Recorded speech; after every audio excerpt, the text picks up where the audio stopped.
কাশীপুর জমিদার বাড়ি চুয়াডাঙ্গা জেলায় অবস্থিত শরৎচন্দ্র চট্টোপাধ্যায়ের স্মৃতি বিজড়িত একটি স্থান।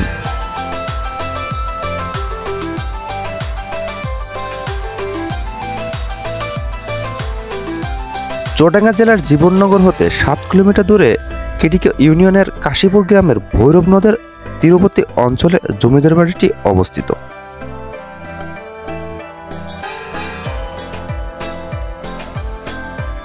(1861) সালে নির্মিত হয় এই জমিদার বাড়িটি। এই জমিদার বাড়িটিতে থাকতেন তৎকালীন সময়ের জমিদার মিনাই কুমার ও বিনয় কুমার। তারা ছিলেন অত্যন্ত অত্যাচারী। তারা গ্রামের অধিবাসীর ওপর জুলুম নির্যাতন করতেন। এজন্য গ্রামের অধিবাসীরা সবসময় আতঙ্কিত ছিল।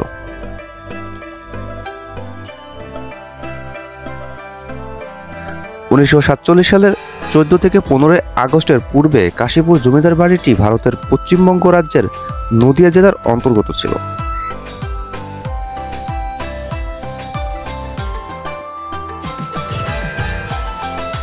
বর্তমানে এখানকার বসবাসকারী বাসিন্দাদের পূর্বপুরুষগণদের সাথে মিনাই কুমার ও বিনয় কুমার 1200 বিঘা জমি বিনিময় করে সপরিবারে ভারতে গমন করে।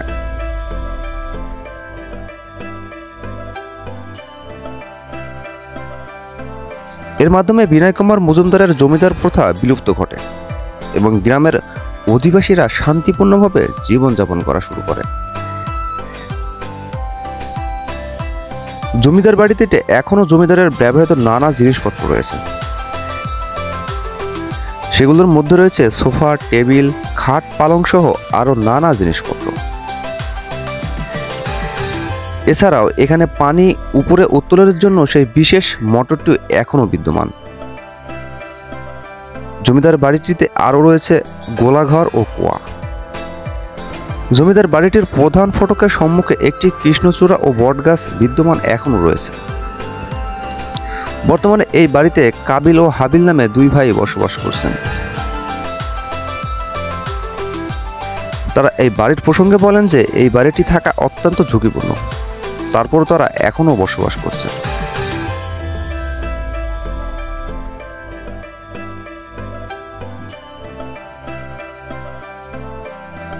জমিদার বাড়ির প্রধান ফটকের সম্মুখে একটি